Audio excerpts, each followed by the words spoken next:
to a net zero, knowledge-driven global hub, the peri-urban region will emerge as a manufacturing and logistics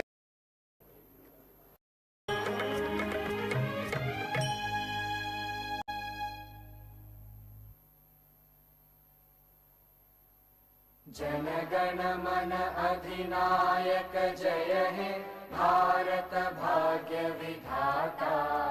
Punjab Sindh Gujarat Maratha Dravida Utkal बंगा, विंध्य हिमाचल यमुना गंगा उच्चल जलधि तरंगा। तव शुभ नामे जागे, तव शुभ आशीष मांगे, गाहे तव जय गाथा। जन गण मंगलदायक जय हे भारत भाग्य विधाता।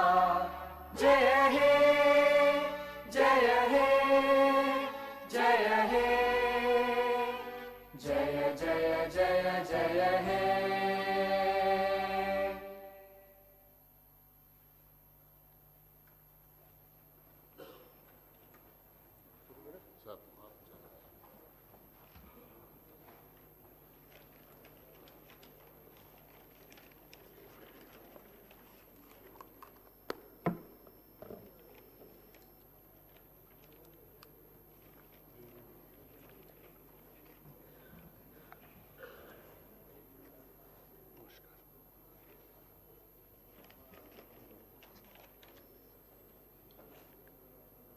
గౌరవనీయులైన శాసన పరిషత్తు చైర్మన్ గారు, గౌరవనీయులైన శాసనసభ స్పీకర్ గారు, గౌరవనీయులైన ముఖ్యమంత్రి గారు, గౌరవనీయులైన మంత్రిమండలి సభ్యులు, గౌరవనీయులైన శాసన పరిషత్తు శాసనసభ సభ్యులను, శ్రమించే తత్వం గల శాంతికాములకైన యావత్ తెలంగాణ ప్రజానీకాన్ని ఈ బడ్జెట్ సమావేశానికి నేను సాదరంగా ఆహ్వానిస్తున్నాను.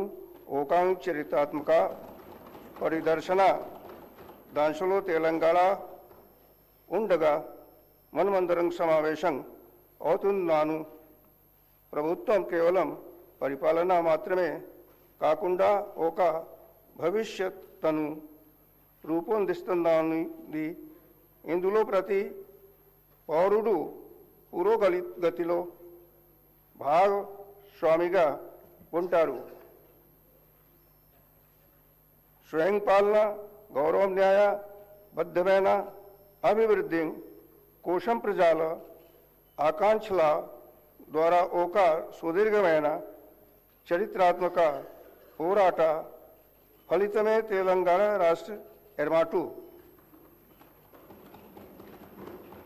రాష్ట్ర అవతరణకు చేసిన త్యాగాలు, విశ్వాసాలను గౌరవిస్తూ ప్రజాపాలన స్ఫూర్తి ద్వారా మార్గదర్శకం పొందుతూ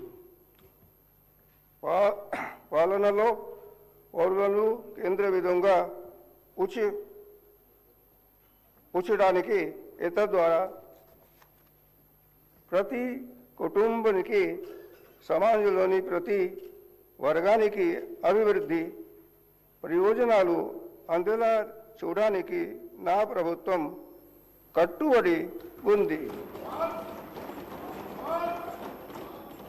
ప్రజాపాలన మార్గదర్శక సూత్రాలను నా ప్రభుత్వం దృఢంగా విశ్వసిస్తుంది. అంటే ప్రజా కేంద్రీకృత పరిపాలన.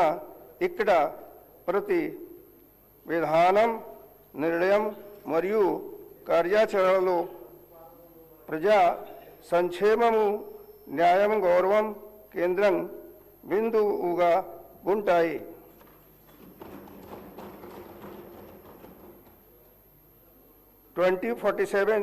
తెలంగాణ రైజింగ్ దిశగా మనము అడుగులు వేస్తున్నాం. सम्मिलिता वृद्धि अनु तोकातो प्रपंच दिक्सूचिगा मना राष्ट्रम निलुस्तंदी अनेदे ई विजन గత సంవత్సర కాలంలో సాహసోపేతమైన సంస్కరణలు సంక్షేమ పథకాలు అందరికీ అందేలా మనం పటిష్టమైన పునాదులను వేశాం.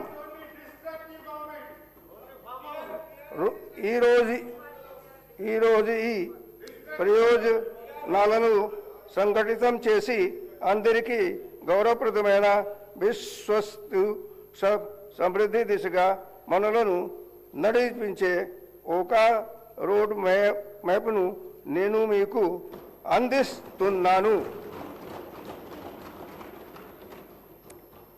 माननीय सदस्यगण, जैसे जैसे हम भारत की स्वतंत्रता के शताब्दी वर्ष की ओर बढ़ रहे हैं, सरकार ने महत्वाकांक्षी तेलंगाना राइजिंग विजन 2047 दस्तावेज प्रस्तुत किया है. यह दस्तावेज भारत सरकार के विकसित भारत 2047 विजन के अनुरूप और नीति आयोग के साथ साथ हैदराबाद के प्रतिष्ठित संस्थानों इंडियन स्कूल ऑफ बिजनेस और नालसार विश्वविद्यालय के परामर्श से तैयार किया गया है. हम अब धीमी प्रगति से आगे बढ़कर तीव्र आर्थिक विस्तार की ओर बढ़ रहे हैं. अपनी वर्तमान आर्थिक मजबूती की ठोस नींव पर खड़े होकर हमने एक परिवर्तनकारी लक्ष्य निर्धारित किया है.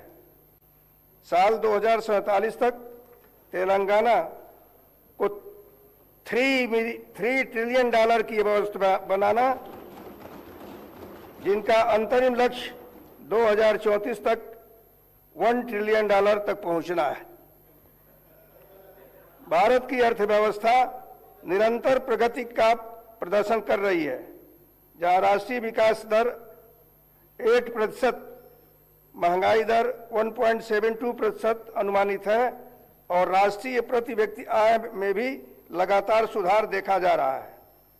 इस संदर्भ में तेलंगाना की अर्थव्यवस्था अत्यंत सुदृढ़ और लचीली बनी हुई है. वर्ष 2025-26 के लिए राज्य का सकल राज्य घरेलू उत्पाद 17.82 लाख करोड़ रुपए है, जो 10.7% की प्रभावशाली विकास दर को दर्शाता है. भारत की कुल जीडीपी में तेलंगाना का योगदान 4.99% है. हमारे राज्य की प्रति व्यक्ति आय 4,18,931 रुपए तक पहुंच गई है. साथ ही सरकार ने कीमतों में स्थिरता बनाए रखी है, जिसके परिणाम स्वरूप मुद्रास्फीति को 0.2% के न्यूनतम स्तर पर नियंत्रित किया गया है. पिछले 2 वर्षों के दौरान मेरी सरकार ने राज्य की अर्थव्यवस्था को सुदृढ़ करने के लिए कई केंद्रित और ठोस कदम उठाए हैं. बेहतर सिंचाई सहायता और किसान केंद्रित पहलों के माध्यम से कृषि उत्पादकता में उल्लेखनीय सुधार हुआ है. साथ ही निवेश प्रोत्साहन और ईज ऑफ डूइंग बिजनेस में सुधार के जरिए औद्योगिक विकास को निरंतर बढ़ावा दिया गया है. इसके साथ ही आईटी, व्यापार, पर्यटन और अन्य उभरते क्षेत्रों में वृद्धि के साथ सेवा क्षेत्र का भी विस्तार जारी है. विभिन्न क्षेत्रों में किए गए इन समन्वित प्रयासों ने राज्य की मजबूत और निरंतर आर्थिक प्रगति में महत्वपूर्ण योगदान दिया है. The government has adopted the Cure Pro Rare framework as a polycentric strategy to ensure balance and inclusive development across the state, moving beyond the Hyderabad-centric growth model. Under this approach, the core urban region core will evolve into a net zero, knowledge-driven global hub. The peri-urban region will emerge as a manufacturing and logistic engine, and the rural agri-region will be revitalized through climate-smart agriculture, ecotourism, and food processing, together creating a unified, resilient, and future-ready state economy. We are optimizing the core urban region economy model to ensure sustainable and equitable growth. Telangana is urbanizing rapidly as urban population in projected to reach 53.8% by 2031. In view of this, recently my government has trifurcated the GHMC into 3 separate identity: Cyberabad Municipal Corporation, Malkajgiri Municipal Corporation, and the reconstituted GHMC. This restructuring of the municipal area will enable closer supervision of civic services, quicker grievances redressal, improved infrastructure planning, and more balanced urban development. It will strengthen democratic decentralization by bringing urban governance closer to the people in the true spirit of the 74th Constitutional Amendment. The government also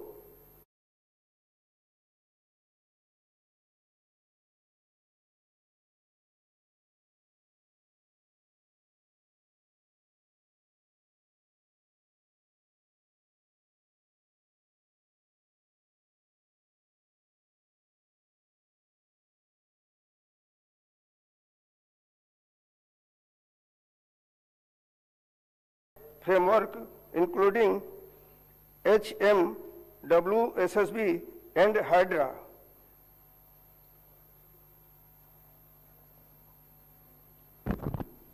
The enhanced law enforcement and administrative efficiency, and government has reorganized the Hyderabad police jurisdiction into 4 commissionates: Hyderabad, Cyberabad, Malkajgiri, and the newly established Future City Commissionerate across the metropolitan region. Cure क्षेत्र को प्रदूषणकारी उद्योगों से मुक्त करने के लिए सरकार ने HILT नीति के तहत प्रदूषण फैलाने वाले उद्योगों को ORR के बाहर स्थानांतरित करने का निर्णय लिया है। सरकार ने इलेक्ट्रिक वाहनों को अपनाने को प्रोत्साहित करने का निर्णय लिया है और इलेक्ट्रिक वाहनों को लाइफ टैक्स से छूट देने का आदेश जारी किए हैं। इसकी शुरुआत के तौर पर सरकार क्योर क्षेत्र में एकल उपयोग प्लास्टिक के उपयोग पर प्रतिबंध लगाने की योजना बना रही है। हैदराबाद झीलों और चट्टानों का शहर है और सरकार मुख्य शहरी क्षेत्र की सभी झीलों और तालाबों के कायाकल्प के लिए प्रतिबद्ध है। नवनिर्मित हाइड्रा ने 1045 एकड़ से अधिक सार्वजनिक भूमि और जल निकायों को अतिक्रमण मुक्त कराया है, जिसमें लगभग 60,000 करोड़ रुपए मूल्य की शहरी संपत्तियों को सुरक्षित किया गया है। बतुकम्मा, कुंटा, नल्ला चेरू और बामरुक उदुद्दीन दौला झीलों को हाल ही में मुक्त करा करके उनका पुनरुद्धार किया गया है। ये सभी मुक्त कराए गए तालाब विकास केंद्रों के रूप में उभरेंगे, जो एक फलते फूलते झील अर्थव्यवस्था लेक इकोनॉमी को बढ़ावा देंगे। और महिलाओं को अस्थायी आजीविका के अवसरों के माध्यम से सशक्त बनाएंगे। The government is revitalizing Hyderabad ecological corridor through the 55-kilometer Mushi riverfront transformation project extending from the Usman Sagar and Himayat Sagar reservoir to Gandhi Sarovar. Phase 1 of the project is currently under implementation as part of Mushi rejuvenation.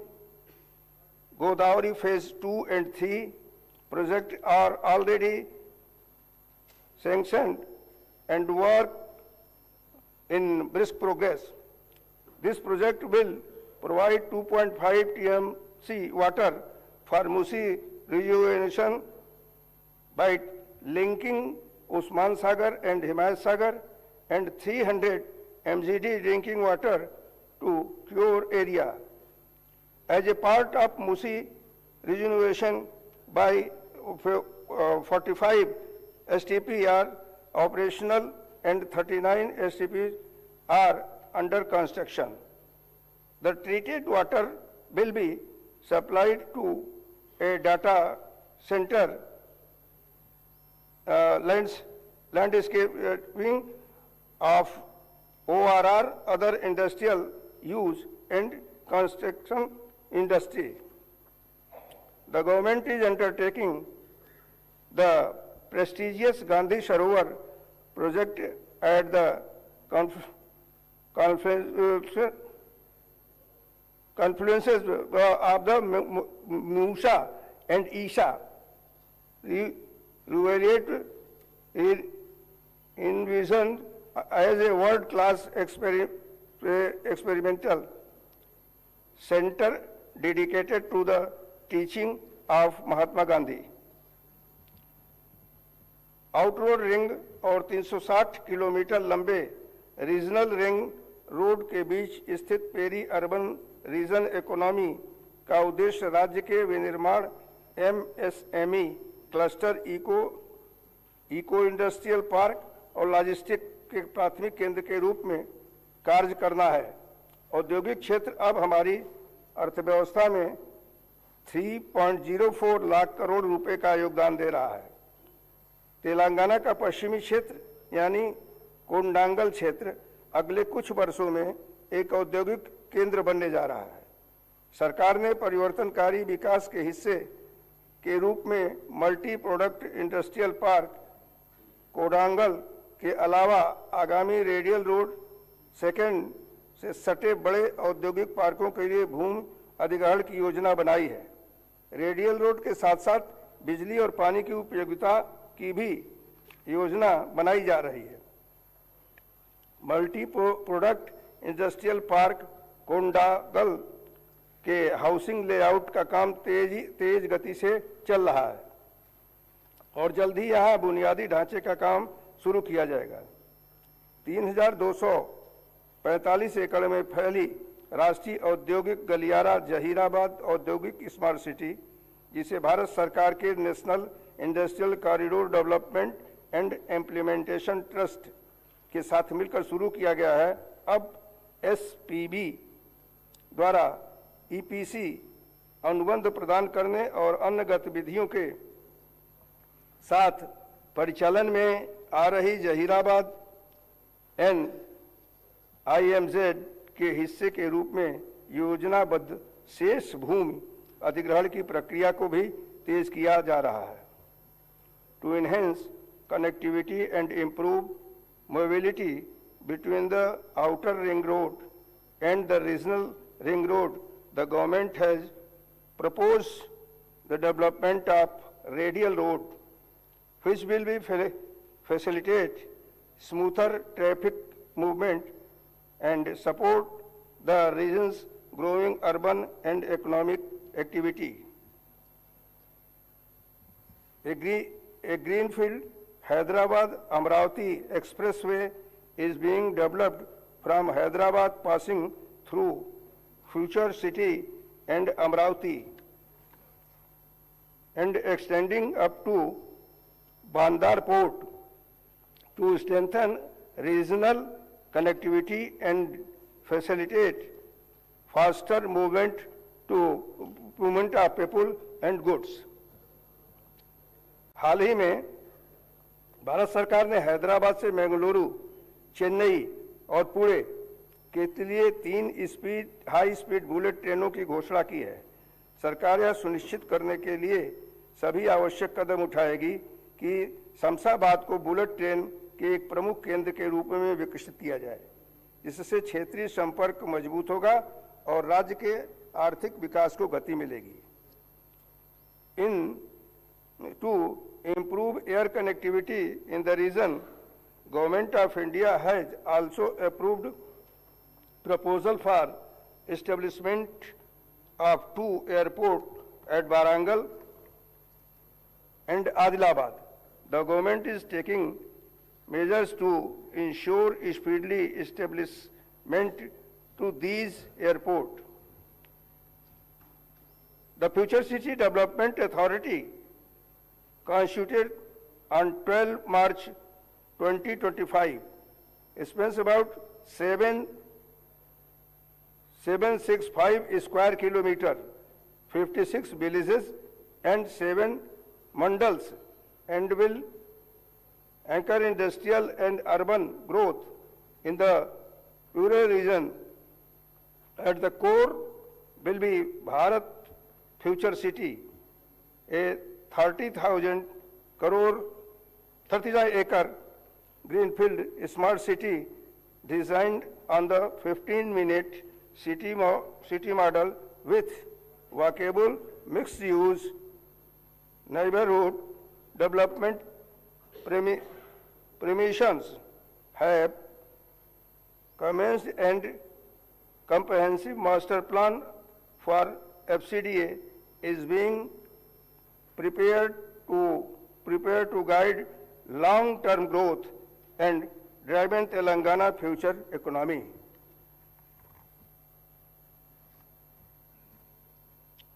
ऊर्जा क्षेत्र में हमारी अनुबंधित क्षमता बढ़कर के 23,187 megawatt हो गई है, जिसमें 44.55 हिस्सा सराहनीय रूप से नवीनीकरणीय स्रोतों से आता है। ग्राम पंचायतों तक पहुंचते हुए डिजिटल कनेक्टिविटी का भी विस्तार किया गया है। The government is also committed to transforming Telangana into a global hub for innovation, investment and sustainable development. In this direction, the government recently organized the Telangana Rising Global Summit in Hyderabad for 2 days. The summit brought together leading investors, global business leaders, and prominent industrialists from various sectors. During the summit, several memorandum the understanding were signed with investors expressing their commitment to invest rupees 5.75 lakh crore.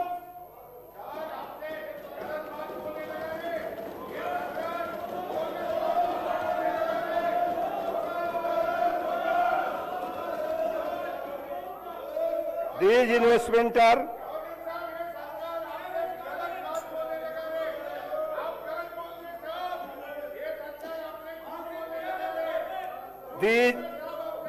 investments are expected to accelerate economic growth, generate large-scale employment opportunity, and strengthen Telangana's position as a leading destination for the global investment.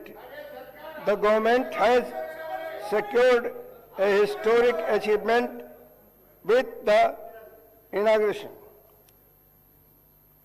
of the Saffron CMS International Aero Engine MRO facility in Hyderabad, the first and largest of the kind in India. हाल ही में हैदराबाद में 23वें bio Asia 2026 अंतर्राष्ट्रीय सम्मेलन का आयोजन किया गया, जिसमें 1700 करोड़ रुपए के निवेश को आकर्षित किया है। हमारा निर्यात प्रदर्शन उत्कृष्ट है और 1.61 लाख करोड़ रुपए के व्यापारिक निर्यात के साथ हम भारत में 7वें स्थान पर हैं। इसमें एरोस्पेस देश क्षेत्र की प्रमुख भूमिका है, जो हमारे कुल निर्यात का लगभग 30% हिस्सा है। मुझे यह बताते हुए अपार हर्ष हो रहा है कि भारत सरकार द्वारा किए गए ईज ऑफ डूइंग बिजनेस मूल्यांकन में तेलंगाना को शीर्ष उपलब्धि हासिल करने के रूप में मान्यता दी गई है। सरकार Telangana overseas man power company limited के माध्यम से राज्य के युवाओं के लिए सुरक्षित और नैतिक विदेशी रोजगार को बढ़ावा देती है। इस एजेंसी ने स्वास्थ्य सेवा, आतिथ्य निर्माण और लॉजिस्टिक जैसे क्षेत्रों में यूएई, जर्मनी, जापान, यूके और कनाडा सहित 16 से अधिक देशों से 13,930 से अधिक उम्मीदवारों को सफलतापूर्वक नियुक्त किया है। साथ ही यह एजेंसी उम्मीदवारों को अंतर्राष्ट्रीय रोजगार के लिए तैयार करने हेतु विदेशी भाषा प्रशिक्षण, कौशल विकास, वीजा मार्गदर्शन और प्रस्थान पूर्व उन्मुखीकरण प्रशिक्षण, प्री डिपार्चर ऑपरेशनल ट्रेनिंग भी प्रदान करती है। सेवा क्षेत्र राज्य का प्रमुख स्तंभ बना हुआ है, जो राज्य के सकल मूल्य वर्धित में 68.6% का योगदान देता है और 13.5% की दर से बढ़ रहा है। हैदराबाद ने एक वैश्विक तकनीकी केंद्र के रूप में अपनी स्थिति को और मजबूत किया है, जहां भारत के लगभग 20% ग्लोबल कैपेबिलिटी सेंटर स्थित है। तेलंगाना वैश्विक निवेश के लिए पसंदीदा केंद्र बना हुआ है। विश्व आर्थिक मंच और अन्य देशों में गए हमारे प्रतिनिधिमंडल ने निवेश हासिल किया है, जिससे रोजगार के महत्वपूर्ण अवसर पैदा होंगे। हमारा आईटी निर्यात 3.13 लाख करोड़ रुपए तक पहुंच गया है, जो 9.39 लाख से अधिक नौकरियों को आधार प्रदान कर रहा है। अर्थव्यवस्था को और गति देने के लिए हमने तेलंगाना पर्यटन नीति 2025-2030 शुरू की है, जिसका लक्ष्य 15,000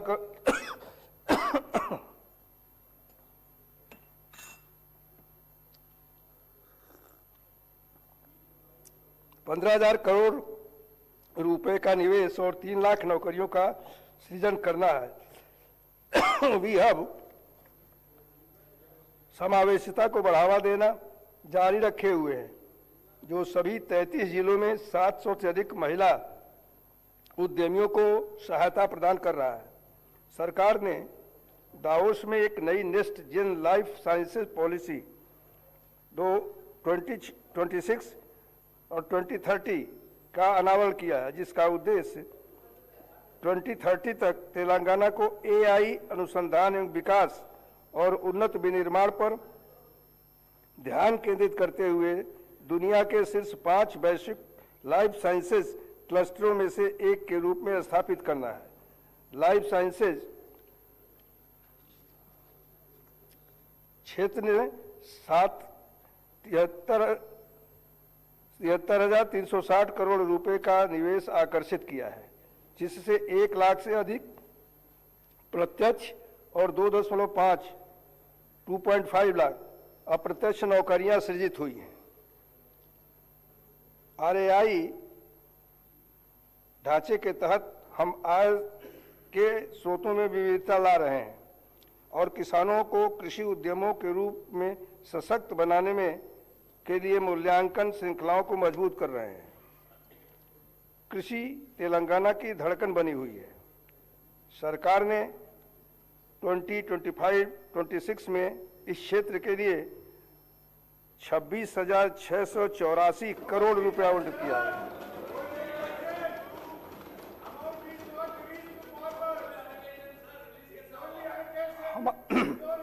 हमारा खाद्यान्न उत्पादन रिकॉर्ड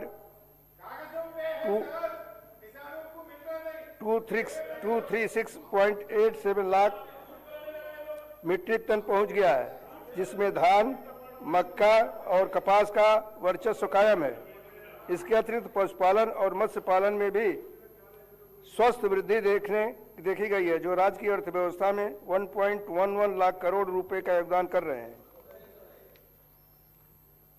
किसानों के प्रति अपनी प्रतिबद्धता को प्रदर्शित करते हुए वानकलम 2025 के दौरान हमने निवेश सहायता योजना रैतु भरोसा के तहत मात्र 9 दिनों के भीतर 8,744 करोड़ रुपए जारी किए हैं।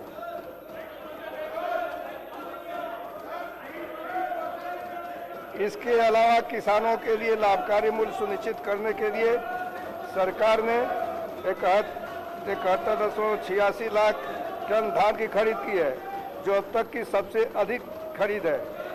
इसमें 39.08 लाख मीट्रिक टन सन्ना बीएम शामिल है।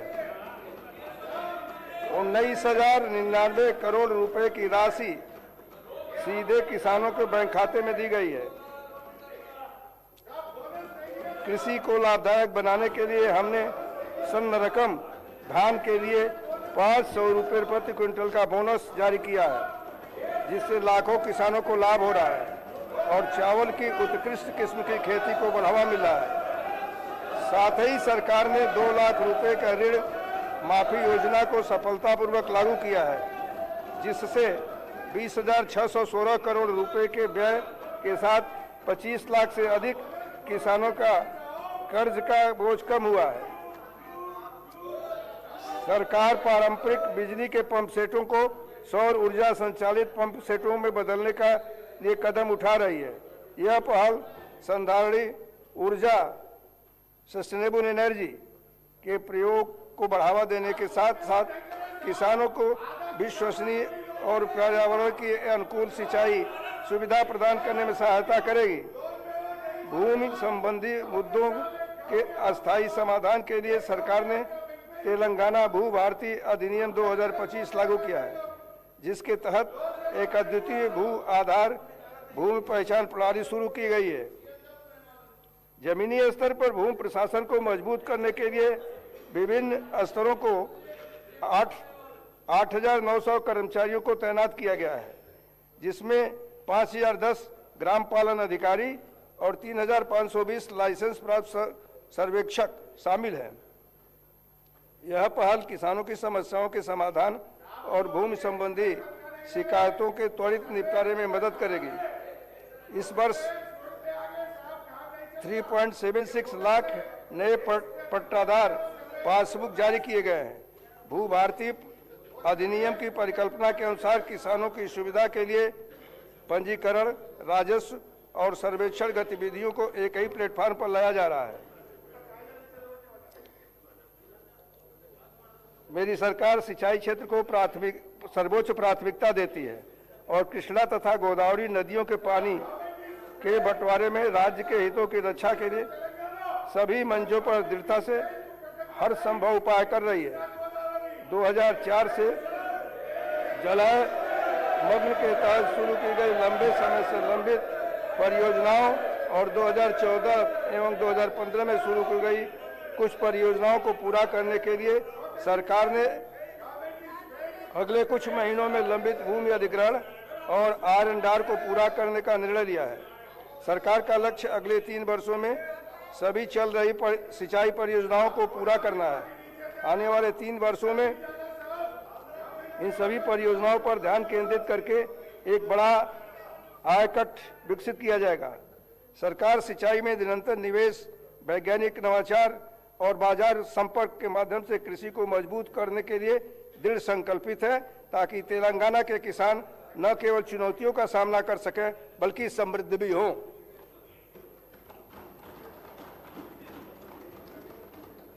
सरकार तेलंगाना के हर परिवार के कल्याण और गरिमा को मजबूत करने के लिए प्रतिबद्ध है।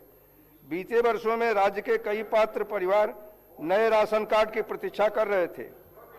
मुझे आज यह बताते हुए अत्यंत प्रसन्नता हो रही है कि उनकी वर्षों पुरानी यह प्रतीक्षा और आकांक्षा पूरी हो चुकी है। सरकार ने पूरे राज्य में 15.12 लाख नए राशन कार्ड जारी किए हैं।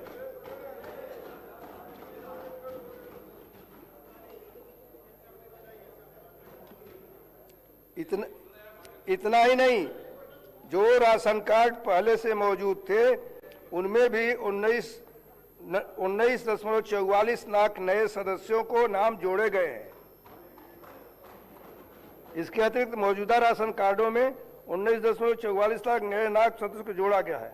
वर्तमान में 1.05 करोड़ राशन कार्ड मौजूद हैं, जो 3.38 करोड़ यूनिट को कवर करते हैं, जिससे यह सुनिश्चित होता है कि बड़ी संख्या में परिवारों को सार्वजनिक वितरण प्रणाली का लाभ मिले।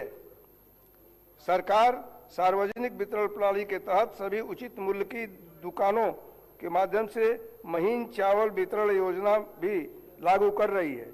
इस पहल के तहत प्रत्येक लाभार्थी को 6 किलो महीन चावल मिल रहा है, जिससे पूरे राज्य में लगभग 3.38 करोड़ लोग लाभान्वित हो रहे हैं।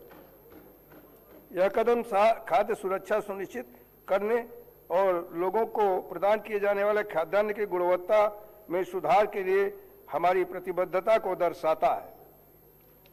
गरीबों के लिए आवास की सर्वोच्च प्राथमिकताओं में से एक है। इंदिरम्मा इंदलू योजना के तहत सरकार ने 4.5 लाख घर बनाने का महत्वाकांक्षी लक्ष्य रखा है, जिसके तहत प्रत्येक विधानसभा क्षेत्र के लिए 3,500 घर आवंटित किए गए हैं। यह योजना 22,500 करोड़ रुपए के कुल परिव्यय के साथ लागू की जा रही है। अब तक 3,24,536 घरों को मंजूरी दी जा चुकी है और 2,62,449 घर वर्तमान में निर्माण के विभिन्न चरणों में हैं।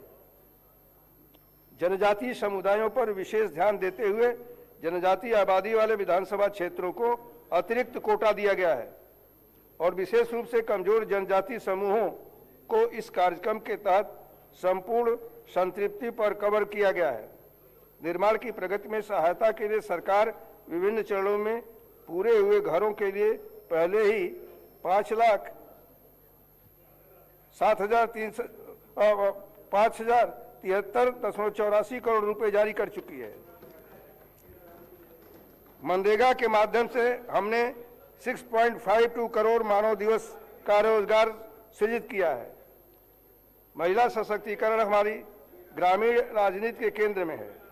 इंदिरा महिला शक्ति पहल के माध्यम से स्वयं सहायता समूहों को उद्यमियों के रूप में बदला जा रहा है, जो सौर ऊर्जा संयंत्रों से लेकर के कैंटीन तक विभिन्न उद्यमों का प्रबंधन कर रहे हैं।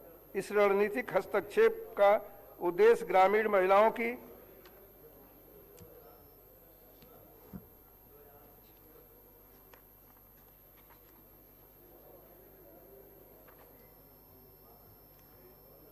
महिलाएं हमारी प्रगति की मशाल वाहक है। महालक्ष्मी योजना अपनी सफलता के पथ पर निरंतर अग्रसर है।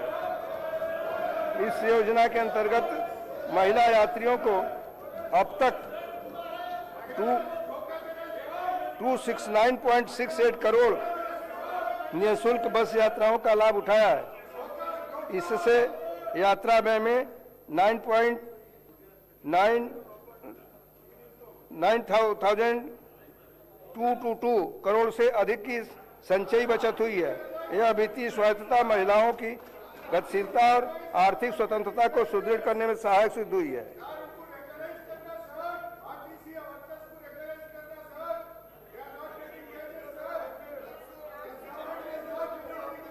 महालक्ष्मी योजना में सब्सिडी वाले एलपीजी सिलेंडर कार्यक्रम भी शामिल हैं, जो 42.90 लाख पात्र परिवारों को लाभान्वित करता है और स्वच्छ ऊर्जा के उपयोग को बढ़ावा देता है। गृह ज्योति योजना के तहत गरीब परिवारों को 200 यूनिट तक मुफ्त बिजली की आपूर्ति की जा रही है। इस योजना के तहत 53.09 लाख परिवार लाभ उठा रहे हैं।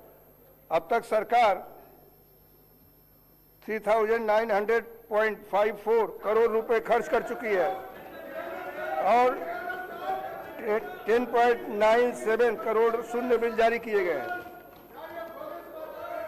तेलंगाना ने 67 लाख सदस्यों के साथ महिला स्वयं सहायता समूहों का एक मजबूत नेटवर्क तैयार किया है।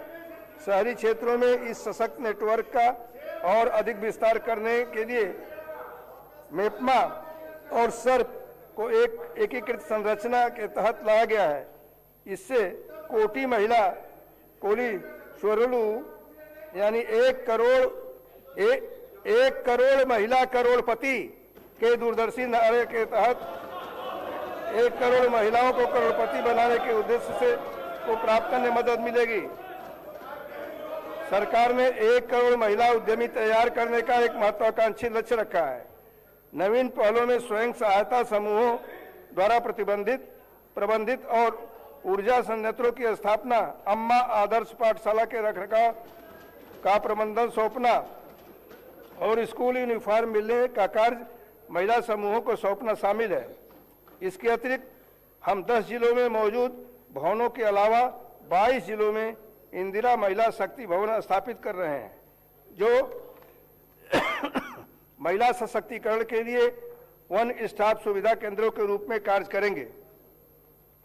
सरकार ने महिलाओं के आर्थिक सशक्तिकरण के लिए इंदिरा महिला शक्ति बाजार जैसे परिवर्तनकारी मंच तैयार किए।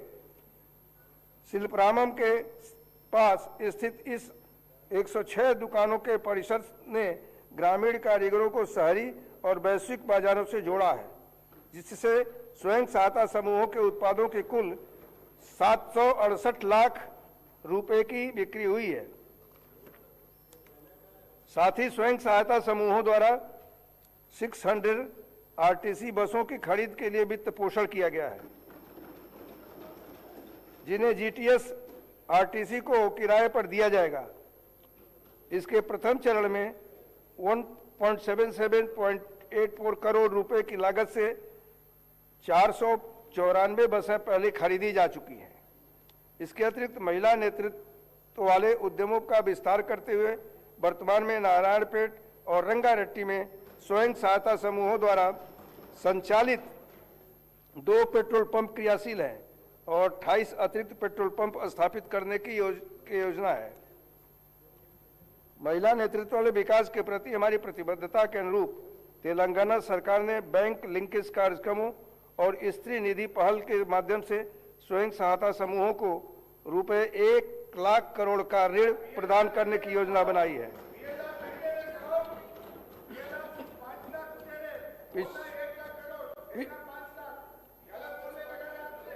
पिछले 2 वर्षों में फरवरी 2026 के अंत तक 57,000 करोड़ से अधिक का ऋण वितरित किया जा चुका है। इस महत्वपूर्ण वित्तीय सहायता से तेलंगाना के ग्रामीण क्षेत्रों में गैर कृषि क्षेत्रों में 8,086.51 करोड़ के आर्थिक मूल्य के साथ साथ 4.70 लाख से अधिक सूक्ष्म उद्यमों का सृजन हुआ है। सरकार दिव्यांग व्यक्तियों के पुनर्वास को सर्वोच्च प्राथमिकता दे रही है और 2 दिव्यांग व्यक्तियों के बीच विवाह के लिए 2 लाख का नगद प्रोत्साहन कर रही है। सरकार ने 0.5 वर्ष की आयु के बच्चों में विकासात्मक देरी और शारीरिक अक्षमताओं की शीघ्र पहचान के लिए बाल भरोसा योजना शुरू की है, जबकि वरिष्ठ नागरिकों के बीच सामाजिक मेलजोल को बढ़ावा देने के लिए 37 प्रणाम multi service day care centre स्थापित किए गए हैं। सरकार 34 कामकाजी महिला छात्रावासों का निर्माण कर रही है और 500 पालना घर स्थापित कर रही है। इसके अतिरिक्त मुख्यमंत्री सहायता कोष के माध्यम से पिछले 2 वर्षों में 4,37,086 लाभार्थियों को सहायता प्रदान की गई है। इसके तहत 2,46.35 करोड़ का रिकॉर्ड वितरण किया गया है। तेलंगाना में शिक्षा का कायाकल्प करने और इसे एक नई दिशा देने के लिए नई तेलंगाना शिक्षा नीति तैयार करने हेतु एक समिति का गठन किया गया है। सरकार सभी आवासीय विद्यालयों और कॉलेजों में आहार शुल्क में 40% और कॉस्मेटिक शुल्क में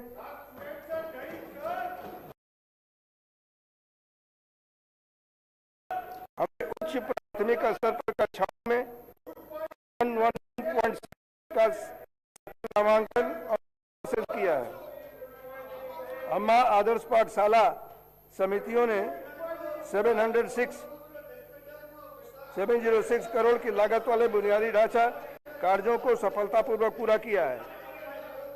सरकार सभी विधानसभा क्षेत्रों में young India integrated residential school स्थापित कर रही है, जिसका उद्देश्य एक ही परिसर में अनुसूचित जात, अनुसूचित जनजात, पिछड़ा वर्ग और अल्पसंख्यक समुदायों के छात्रों को समावेशी शिक्षा प्रदान करना है। हाल ही में भारत सरकार ने बुनियादी ढांचे के उन्नयन के लिए एशियाई अवसंरचना निवेश बैंक से 4,903.44 करोड़ रुपए और यंग इंडिया एकीकृत आवासीय विद्यालयों के लिए एशियाई विकास बैंक से 4,094 करोड़ रुपए की बाहरी सहायता प्राप्त करने के लिए तेलंगाना सरकार के प्रस्ताव पर अपनी सहमति दे दी है। अटल समर्पण के साथ राज्य की सेवा करने वाले पुलिसकर्मियों को सहायता प्रदान करने के लिए सरकार ने मंचिरेगुला गांव में यंग इंडिया पुलिस आवासीय विद्यालय स्थापित किया है। विशिष्ट प्रतिभाओं को तराशने के लिए सरकार ने भारत में अपनी तरह का पहला डॉक्टर मनमोहन सिंह पृथ्वी विज्ञान विश्वविद्यालय स्थापित किया है और यंग इंडिया शारीरिक शिक्षा एवं खेल विश्वविद्यालय की स्थापना कर रही है। कौशल के अंतर को पाटने के लिए सरकार ने यंग इंडिया स्किल्स यूनिवर्सिटी की स्थापना की है और इंडस्ट्री 4 के कौशल प्रदान करने के लिए आईआईटी को एडवांस टेक्नोलॉजी सेंटर्स के रूप में उन्नत किया है। स्वस्थ तेलंगाना के महत्वाकांक्षी तेलंगाना राइजिंग 2047 विजन को साकार करने और मातृ मृत्यु अनुपात को 6 से नीचे और शिशु मृत्यु दर को 7 से नीचे लाने जैसे परिवर्तनकारी लक्ष्यों को प्राप्त करने के लिए राज्य अपने नैदानिकी और डिजिटल स्वास्थ्य सेवा बुनियादी ढांचे का विस्तार कर रहा है। हम उपचारात्मक से निवारक स्वास्थ्य देखभाल मॉडल की ओर बढ़ रहे हैं, जिसका लक्ष्य 2047 तक स्वास्थ्य व्यय को जीएसडीपी के 8% तक बढ़ाना है। हमारे प्रयास मातृ मृत्यु अनुपात में 43 और शिशु मृत्यु दर में 18 की भारी गिरावट में स्पष्ट रूप से दिखाई देते हैं, जो कि 88 और 25, 88 और 25 के अखिल भारतीय मूल्यों से काफी कम है। जनसांख्यिकी स्वरूप और लोकतांत्रिक संस्थानों में भागीदारों को सुदृढ़ करने के उद्देश्य से सरकार ने स्थानीय निकाय चुनाव लड़ने के लिए 2 बच्चों की अनिवार्यता की शर्त को समाप्त कर दिया है। सरकार राज्य में वारंगल हेल्थ सिटी, संतनगर अलवाल और एलबी नगर में तेलंगाना आयुर्विज्ञान संस्थान के निर्माण, निम्स के विस्तार, उस्मानिया सामान्य अस्पताल के नए परिसर और 17 नए चिकित्सा महाविद्यालयों के निर्माण के माध्यम से स्वास्थ्य बुनियादी ढांचे के सृजन और उन्नयन पर लगभग 11,000 करोड़ खर्च कर रही है। इन सुविधाओं को इसी वर्ष के अंत तक क्रियाशील बनाने के लिए कदम उठाए जा रहे हैं। तेलंगाना के सभी गरीब गरीबी रेखा के नीचे रहने वाले परिवारों के लिए राजीव आरोग्य श्री योजना के तहत मिलने वाले कवरेज को रुपया 5 लाख से बढ़ा करके रुपया 10 लाख प्रति परिवार कर दिया गया है। यह कदम सार्वभौमिक स्वास्थ्य कवरेज प्राप्त करने के लिए प्रति सरकार की प्रतिबद्धता को और अधिक सुदृढ़ करता है। जैसा कि महात्मा गांधी ने सटीक रूप से कहा था कि भारत की आत्मा गांव में बसती है, इसी भावना के अनुरूप सरकार ने हाल ही में ग्रामीण और शहरी दोनों क्षेत्रों में स्थानीय निकाय चुनाव शांतिपूर्ण और सुव्यवस्थित ढंग से संपन्न कराए हैं। ये चुनाव लोकतांत्रिक संस्थानों को सुदृढ़ करने और जमीनी स्तर पर सहभागी शासन को गहरा करने की दिशा में एक महत्वपूर्ण कदम है। मैं सभी 1,15,000 नवनिर्वाचित प्रतिनिधियों को बधाई देता हूं और जनता की सेवा में उनके सफल और संतोषजनक कार्यकाल को कामना करता हूं।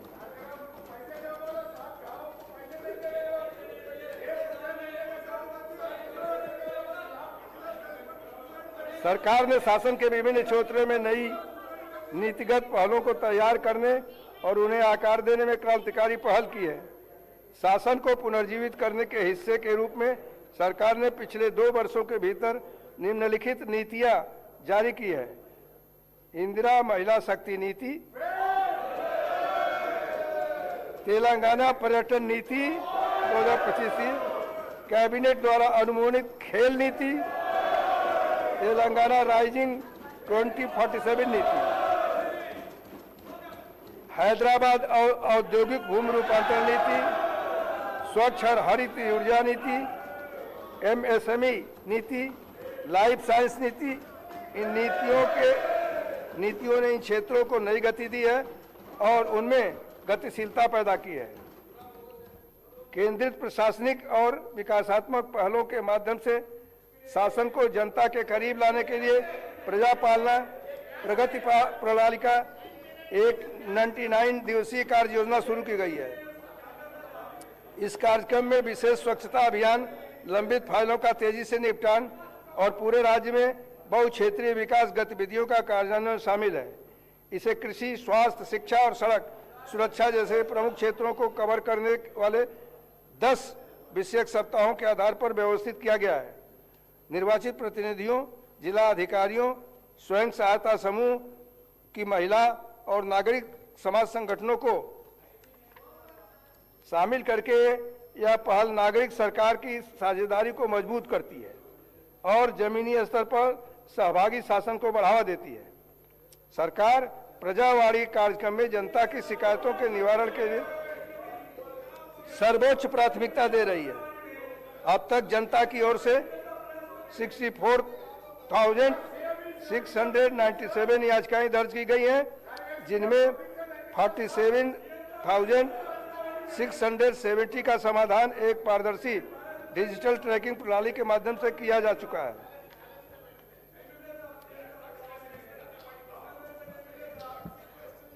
लंबे समय से चली आ रही संरचनात्मक और असमानताओं को दूर करने की दिशा में एक निर्णायक कदम उठाते हुए सरकार ने एक अभूतपूर्व सामाजिक, आर्थिक, शैक्षिक, रोजगार, राजनीतिक और जाति सर्वेक्षण संपन्न किया है। यह ऐतिहासिक पहल सामाजिक न्याय, समावेशी शासन और तथ्य आधारित नीति निर्माण के प्रति सरकार की अडिग प्रतिबद्धता को दर्शाती है। यह सुनिश्चित करते हुए कि हर समुदाय को पहचान मिले और हर आवाज सुनी जाए। सामाजिक, आर्थिक, शैक्षिक, रोजगार, राजनीतिक और जाति सर्वेक्षण के निष्कर्षों के आधार पर सरकार ने पिछड़ा वर्ग के प्रतिनिधित्व को सशक्त बनाने के 2 ऐतिहासिक कानून लागू किए हैं। इनमें तेलंगाना पिछड़ा वर्ग, अनुसूचित जाति और अनुसूचित जनजाति अधिनियम 2025 शामिल है, जो लंबे समय से चले आ रहे हैं। अपर्याप्त प्रतिनिधित्व को दूर करने के लिए शिक्षा और सार्वजनिक रोजगार में 42% आरक्षण प्रदान करता है। साथ ही तेलंगाना पिछड़ा वर्ग और शहरी स्थानीय निकायों में सीटों का आरक्षण अधिनियम 2025 स्थानीय स्वशासन और निर्णय लेने की प्रक्रिया में पिछड़ा वर्ग की सार्थक भागीदारी सुनिश्चित करता है। दोनों विधेयकों को माननीय भारत के राष्ट्रपति की स्वीकृति के लिए भारत सरकार को भेज दिया गया है, जो न्याय और समावेश के प्रति तेलंगाना के प्रयासों में एक महत्वपूर्ण मोड़ है।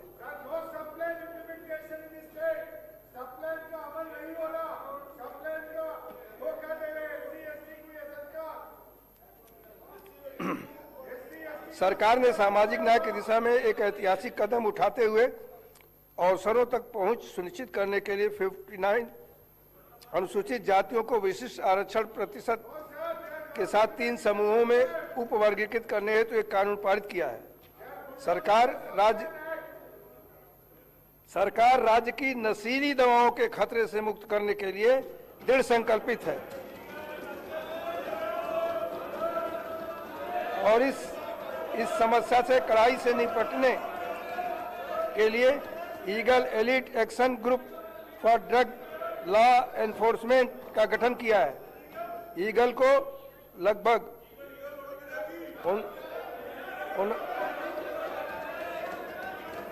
59,000 नशा विरोधी सैनिकों का समर्थन प्राप्त है। हम सी टीम्स और टी सेफ सेवा के माध्यम से महिलाओं की सुरक्षा को प्राथमिकता देना भी जारी रखे हुए हैं। सरकार ने पारदर्शिता और दक्षता सुनिश्चित करने के लिए तेलंगाना लोक सेवा आयोग और अन्य भर्ती बोर्डों में व्यापक सुधार करके भर्ती तंत्र को पुनर्जीवित किया है और इस प्रकार एक रिकॉर्ड अवधि के भीतर 67,763 पदों को भरने का मार्ग प्रशस्त हुआ है। कर्मचारी कल्याण को सर्वोच्च प्राथमिकता देते हुए सरकार ने राज्य के सभी वर्तमान सेवारत कर्मचारियों और 70 वर्ष की आयु तक के पेंशन भोगियों को कवर करने वाली एक व्यापक दुर्घटना बीमा योजना शुरू करके उनकी सुरक्षा और सामाजिक सुरक्षा सुनिश्चित करने के लिए एक ऐतिहासिक कदम उठाया है, जो देश में अपनी तरह की पहल है। इस योजना के तहत दुर्घटना में मृत्यु होने की स्थिति में 1.2 करोड़ 60 वर्ष की आयु तक और 10 लाख का टर्म लाइफ इंश्योरेंस प्रदान किया गया है। इसमें हवाई दुर्घटना के लिए 2 करोड़ का अतिरिक्त कवरेज भी शामिल है। इस योजना के अंतर्गत कुल 7.57 लाख सेवारत और सेवानिवृत्त सरकारी कर्मचारियों को कवर किया जा रहा है। कर्मचारियों के कल्याण, स्वास्थ्य और पारिवारिक सुरक्षा के प्रति दृढ़ प्रतिबद्धता के साथ कैशलेस कर्मचारी स्वास्थ्य योजना को Rajiv Aarogyasri health care trust के माध्यम से लागू किया जाएगा। यह योजना सभी सरकारी अस्पतालों और 421 सूचीबद्ध निजी अस्पतालों में लागू होगी, जिसमें वो 1998 चिकित्सा उपचारों के लिए कवरेज प्रदान किया जाएगा। इस योजना के तहत लगभग 23.51 लाख कर्मचारियों उनके आश्रितों को कवर किया जाएगा। तेलुगु सिनेमा में उत्कृष्टता को सम्मानित करने के लिए सरकार ने 2025 में तेलंगाना गदर फिल्म पुरस्कार की स्थापना की है। ये पुरस्कार प्रसिद्ध कवि और गायक गदर की याद में दिए जाते हैं, जो उनकी अस्थायी सांस्कृतिक और कलात्मक विरासत का उत्सव मनाते हैं। हैदराबाद में मिस वर्ल्ड 2025 के 72वें संस्करण की सफलतापूर्वक मेजबानी की, जो अंतर्राष्ट्रीय स्तर के प्रमुख आयोजनों को उत्कृष्टता और वैश्विक मानकों के साथ आयोजित करने के शहर की क्षमता को प्रदर्शित करता है। सरकार तेलंगाना की समृद्ध सांस्कृतिक और आध्यात्मिक विरासत को संरक्षित करने और बढ़ावा देने में बहुत गर्व महसूस करती है। देश के सबसे बड़े आदिवासी समागम के रूप में मान्यता प्राप्त मोदारम समक का सारलम्मा जतारा का आयोजन अत्यंत भव्यता और भक्ति के साथ किया गया। एक ऐतिहासिक पहल के तहत सरकार ने आदिवासी परंपराओं की पवित्रता को बनाए रखते हुए पावन वन देवियों को गद्दे वेदी का पुनर्निर्माण कार्य संपन्न किया। आदिवासी रीति रिवाजों और परंपराओं को अक्षुण्ण रखते हुए मंदिर परिसर को काकतीय काल के आदिवासी प्रतीकों से प्रेरित संरचनाओं, विस्तारित वार्डों और भव्य स्वागत द्वारों के साथ पुनर्विकसित किया गया। इस वर्ष के भव्य जतारा में लगभग 2 करोड़ श्रद्धालुओं ने भाग लिया, जिनमें तेलंगाना, आंध्र प्रदेश, महाराष्ट्र और छत्तीसगढ़ के आदिवासी और गैर आदिवासी भक्त शामिल थे, जो इस देश के सबसे बड़े आध्यात्मिक आयोजनों में से एक बनाता है। सरकार राज्य भर के प्रमुख आध्यात्मिक केंद्रों का विकास कार्य भी कर रही है। श्रद्धालुओं के लिए सुविधाओं को बढ़ाने हेतु भद्राचलम श्री राम मंदिर और वेमुलवाड़ा स्थित श्री राजराजेश्वर स्वामी मंदिर में विकास की पहले कार्यान्वित की जा रही है। इसके अतिरिक्त सरकार ने आध्यात्मिक विरासत को टिकाऊ पर्यटन विकास के साथ जोड़ते हुए इको टेम्पल टूरिज्म को बढ़ावा देने की योजना तैयार की है।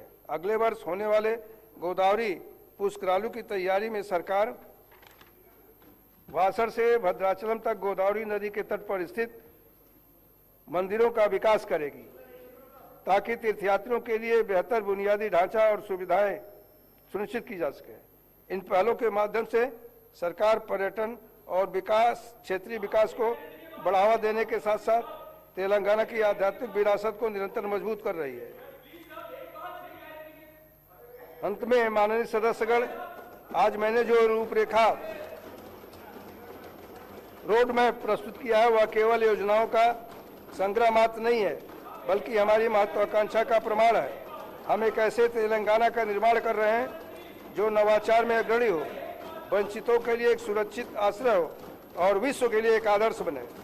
तेलंगाना आज एक असाधारण परिवर्तन की दहलीज पर खड़ा है। यह बजट केवल वित्तीय आवंटन के बारे में नहीं है, यह एक अधिक मजबूत और अधिक लचीले तेलंगाना को आकार देने के बारे में है। यह प्रगति के लिए एक रूपरेखा, न्याय के प्रति एक प्रतिबद्धता और हर नागरिक के लिए एक वादा है कि उनकी आकांक्षाएं मायने रखती हैं।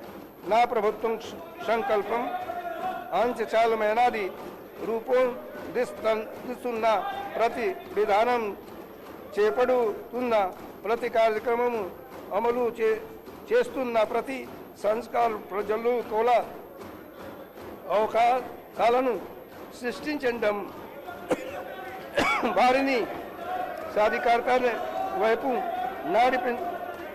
నడిపించడం మరియు సమ్మిళిత అభివృద్ధిని సాధించడం అనే లక్ష్యంతో ముందుకు సాగుతోంది.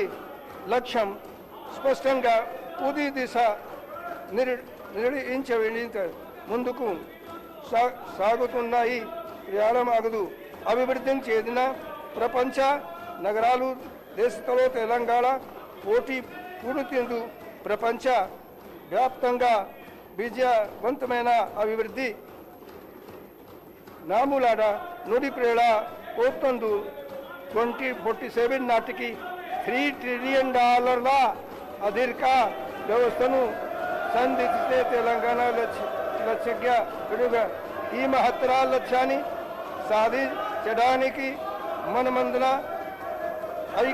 ఐక్యతతో ఆత్మవిశ్వాసంతో దృఢ నిశ్చయం కలిసి ముందుకు సాగుదాం. జై హింద్, జై తెలంగాణ.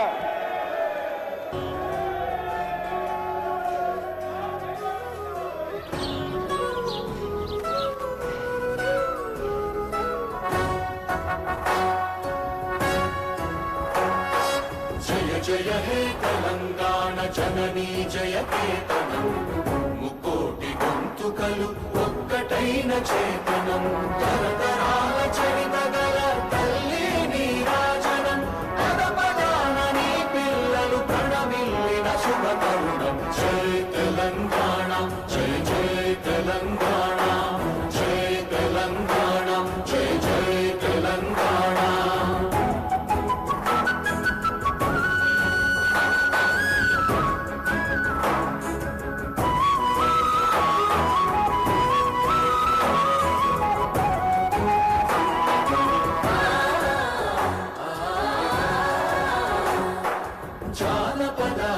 జీవన చావళీలు చాలువార కవి గాయక వైతాళిక కళల మంజీరాలు జాతిని జాగృత పరచే గీతాల జనజాతర అనునిత్యము నీ గానం అమ్మ నీవే మా ప్రాణం. జై తెలంగాణ, జై జై తెలంగాణ, జై తెలంగాణ.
गण मन अधिनायक जय हे भारत भाग्य विधाता।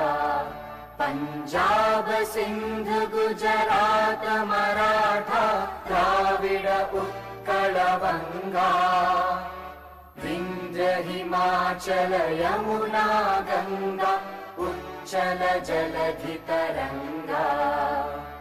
तव शुभ नामे जागे तव शुभ आशीष मागे। गाहे तव जय गाथा जन गण मंगलदायक जय हे भारत भाग्य विधाता।